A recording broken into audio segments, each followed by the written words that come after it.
Welcome to Don't Wait Till Pigs Fly with host Nancy Becker on Global Voice Radio. Nancy and her guests will share tips and recommendations on moving forward in your life and business now and not waiting till pigs fly. Here's your host, Nancy Becker. Hey everybody, and welcome to another edition of Don't Wait Till Pigs Fly, a podcast for and by business owners who are working to share their strategies and tactics that will cost effectively and efficiently help you all grow your businesses so that you don't have to sit around waiting for pigs to fly and can soar higher. So welcome today. Happy New Year, everybody. And in this interview today, we are going to be talking with Lacey. I don't have your last name. I'm sorry. It's okay. It's Naylor. Naylor. Okay. Lacey works with entrepreneurs who are uncomfortable in the spotlight on both the strategy and mindset needed to put themselves and their services out there every single day. She loves helping women increase their confidence so that they can be visible and get noticed, grow their community, bring in more clients, and do work they love while making an impact in the world. Sounds wonderful. Welcome, Lacey. Thank you so much for having me. So let's get started and let's talk a little bit about how you got started in this business. What brought you to being able to do these things for people? Sure. Well, I started my business about 3 years ago. And one thing that was really hard for me when I started my business was actually showing up and being seen. I was really uncomfortable, had a lot of body image issues. I didn't want people to judge me. I was afraid of rejection. Live video was like the bane of my existence. I was terrified to do live video for like 6 months. So it's just something that I think is really important to help people with, especially when we think about a lot of us who are, coaches or consultants. We are our brand. And so we need to show up and be seen and put ourselves out there. And so that's what I'm really passionate about helping women with. That's so important. And I know that maybe not so much for men, although I think men do have some of those issues as well. But for women in general, I think we're trained almost to the point where it's ingrained in us that we're there to serve, but we're not there to stand out and be heard.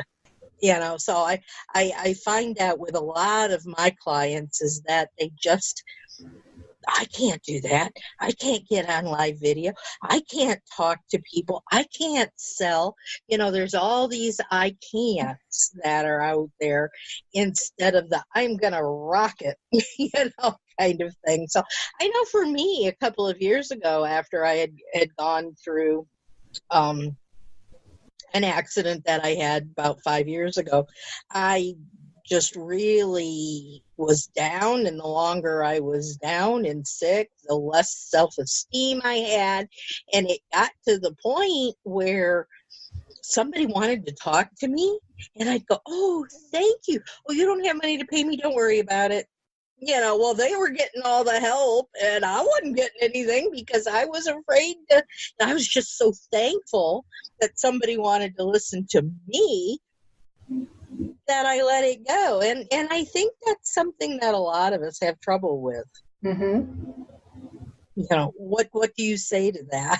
Yeah, so it's interesting. So the confidence and the mindset piece, obviously the strategy is really important in business too, but I find that those are the things that hold us back the most. Even when we know the strategy, if we can't put ourselves out there and make offers or talk to people or pitch or, have sales conversations, it's still not going to work. So that's just, and our self-esteem and our self-love directly relates to the money in our bank account, right? Like our self-worth and our self-value is how we attract things to us. And so if we don't feel good about ourselves and we can't put ourselves out there, then we're not going to make any money in our business. Absolutely. One of my favorite sayings is you can make the best widget in the world. But if nobody knows you make it, And two, you're not saying, hey, want to buy this?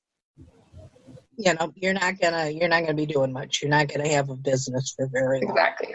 So how does someone who is dealing with this type of worry or concern or whatever you want to call it, how do they deal with getting past that? Yeah, I think there's a lot of things, right? This is what I work with my one-on-one clients on. So a lot of confidence tools, daily practices, mindset routines. There's even, audios and other programs to retrain your brain, like rewire your brain, that you don't even have to do it by yourself anymore. And then, of course, like the strategy as well, like working with a coach, being clear about where you're going, what you're doing, being clear about the strategy too will also help you be more confident in your business. Let's talk a little bit about strategies for a second. I know that, again, a lot of people that I talk to, and mostly those that are just getting started, but even some who've been around for a while, when you talk to them about, well, who do you sell to? Who is your client? They come back with the answer, well, everybody wants what I have. Is that true? It's funny that you say that. No, and I love the saying that I actually just heard Reed Tracy, who's the CEO of Hay House, the other day say this about books too, where he said, if you're talking to everybody, you're talking to nobody. So when you write a book, that's true. When you have a business and you're marketing, that's true. And so it's really important to be like really specific about the person that you're talking to in your marketing. Yeah. So and I struggle with this to this day. I know who I think I know, is my target market. But when I'm asked that, I still so want to say, well, if you're a small business owner, but that's not it. So how do you actually decide and work out who is your ideal client? There's a process to it. Definitely. And the first thing I want to say about that is I think sometimes our ideal client evolves. So as much as you can do this work and keep going back to it, you might learn something new or like realize something else. So it's not like you're going to have one person and that's just who it's going to be forever. But I have a couple ideas about like tips to give you that are going to help you get clear on the things you need to know about your ideal client, and then also a couple like internal ways to think about it, and then also a couple ways to get information like from your people to get even more clear about it. So I'll start with what I really think are some of the most important things to know. One is just like specifically who this person is. And what I mean by that is like, who are you calling out in your marketing? So for me, when I started, it was introverted entrepreneurs, women, introverted entrepreneurs.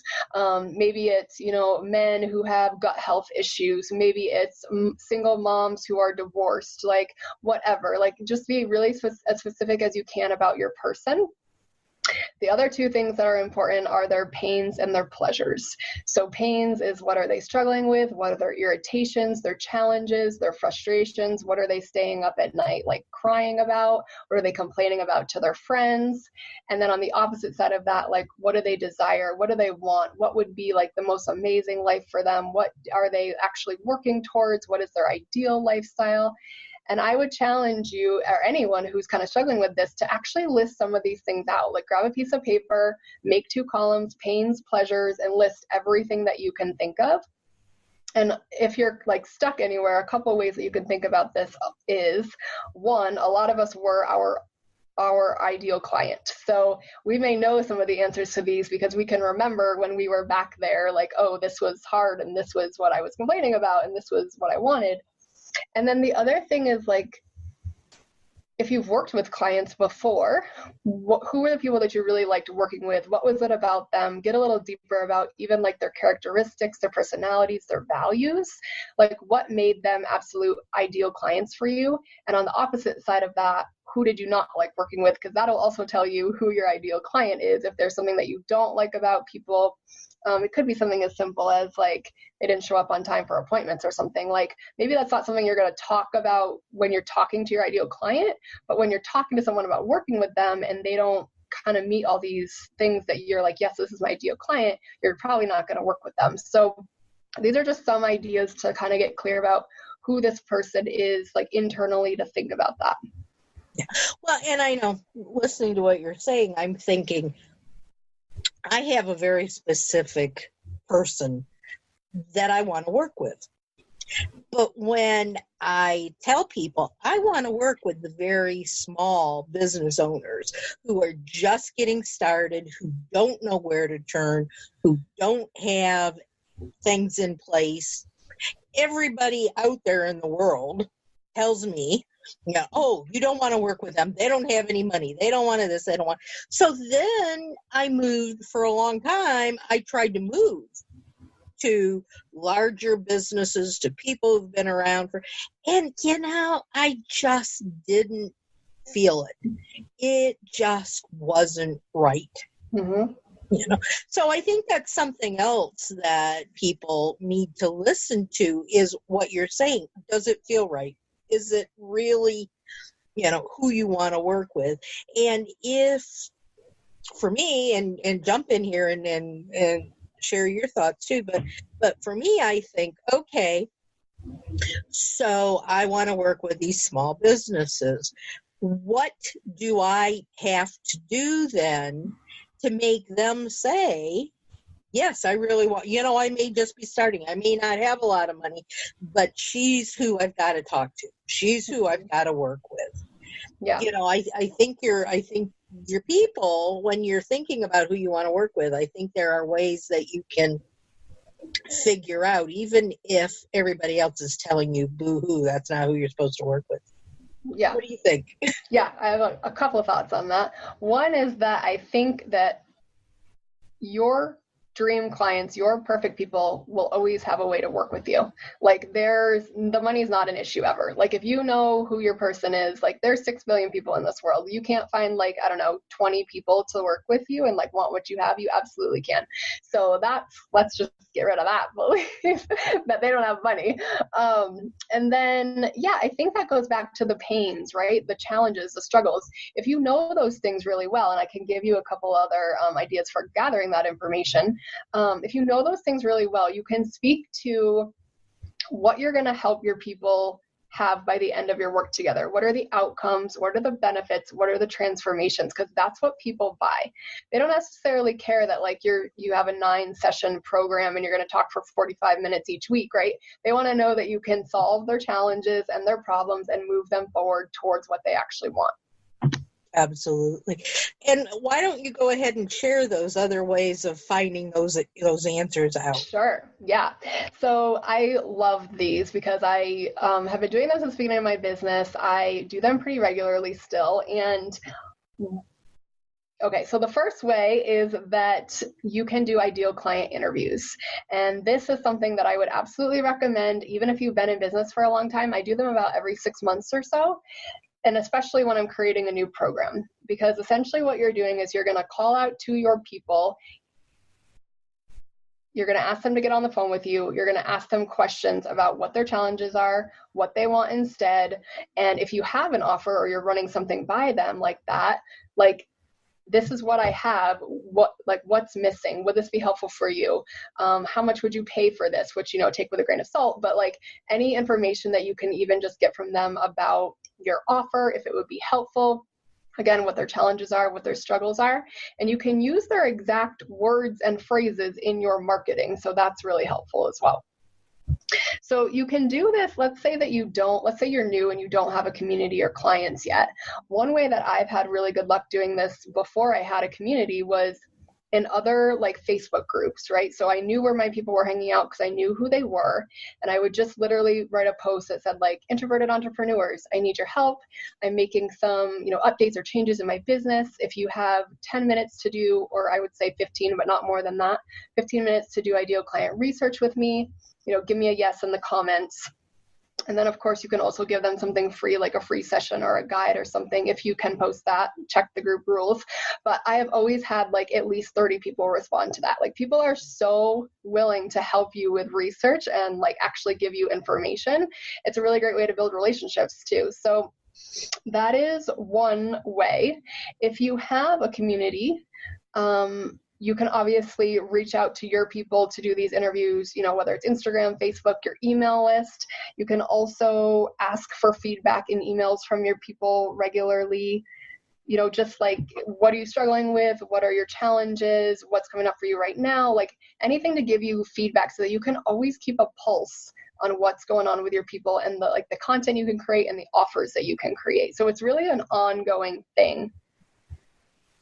Interesting. Boy, that's making me think all kinds of thoughts and things that I think would be wonderful ways for people to get out there, because people get really frustrated. They think they know the person they want to work with.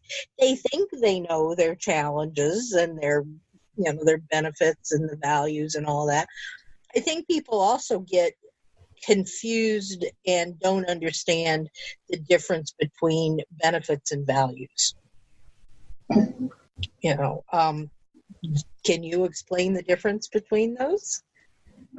Tell me what you mean by that, benefits and values. When you're talking to people and you're trying to come up with your ideal customer and you're trying to find out what it is that they're wanting. You had said a few minutes ago, they don't care about the 45 minutes of talking. They don't care about those things. They care about the fact that they're going to increase their revenues by 23%. Mm-hmm. That increasing revenues is what the value is.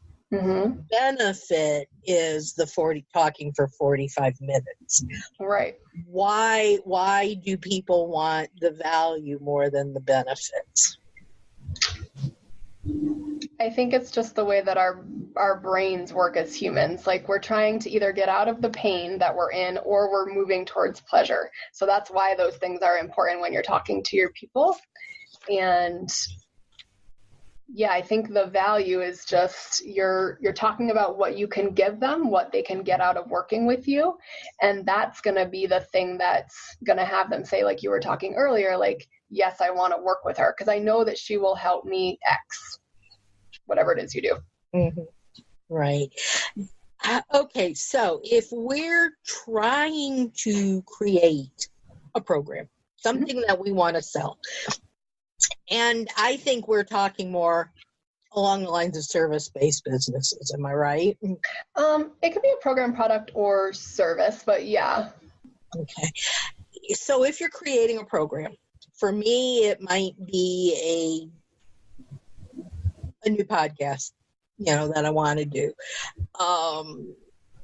Is it more important for me to take what we've just talked about, which is the values, what's going to end their pain or connect with their pleasure?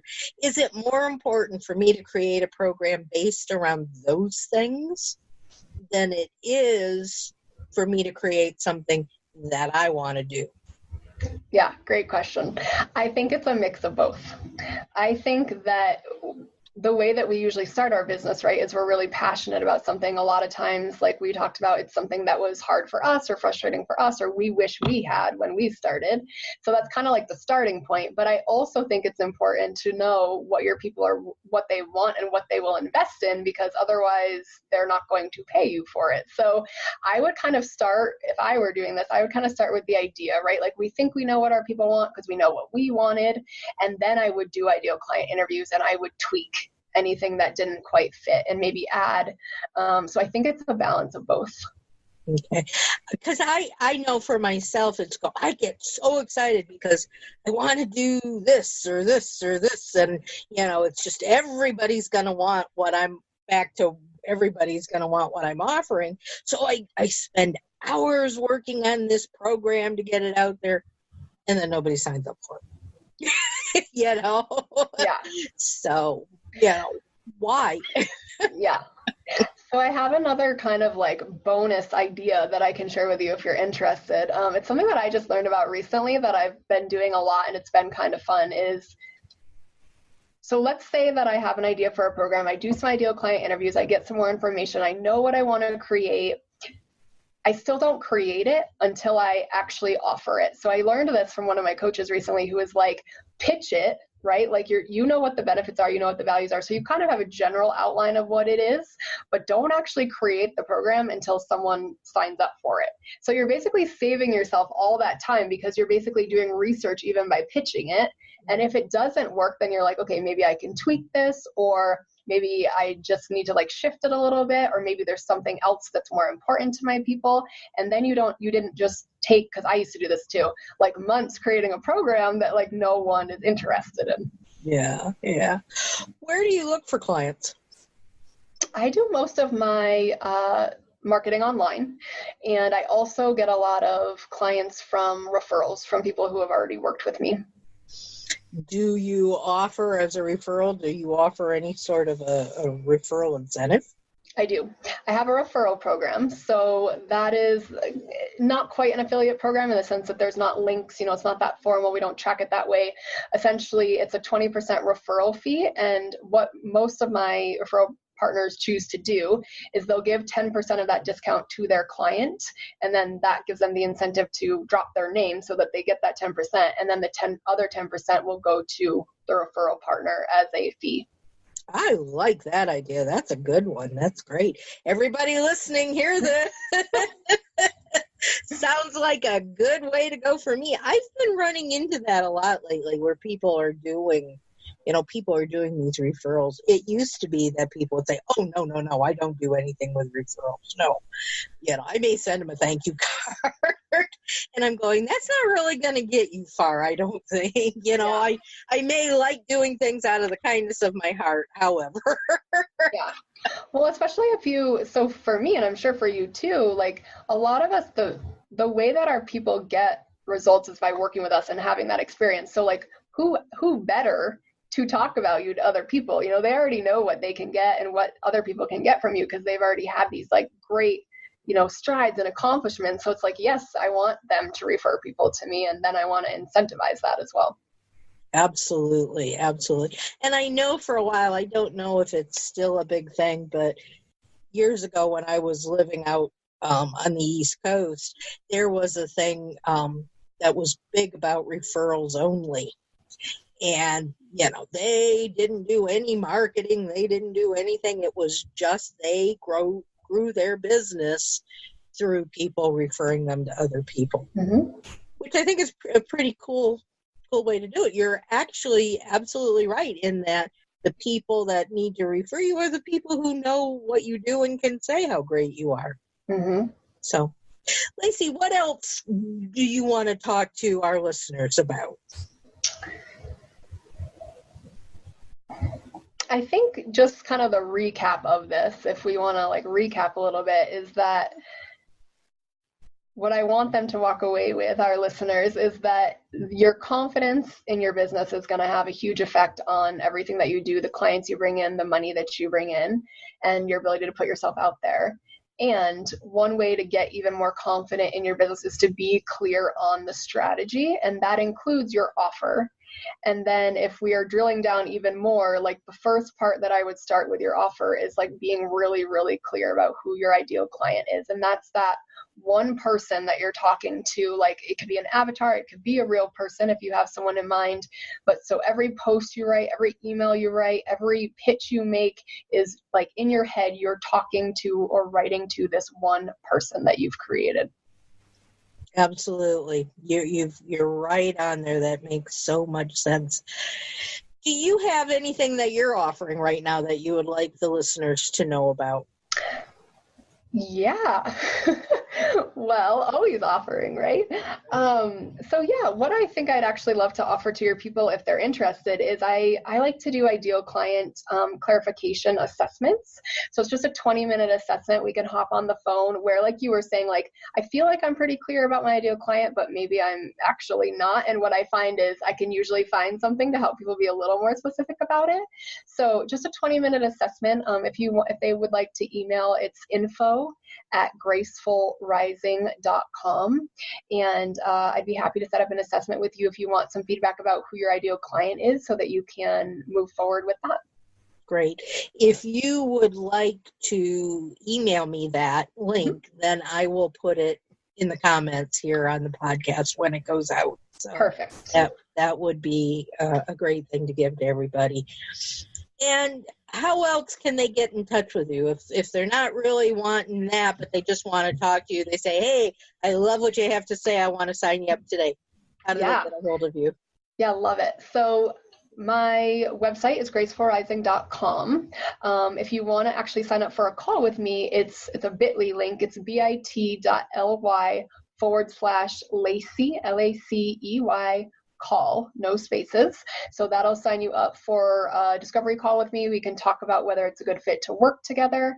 Even if it's not a good fit to work together, we'll get really clear about your goals and your challenges and the next steps that you can take in your business. Wonderful. That sounds great. Thank you again so much for talking with us today. Of course. This will probably air in about 3 weeks. There's a couple ahead that are already ready to go. So but we'll get you the link when it's time to let you know where you can listen to it, where you can share it with others, and when it'll be out.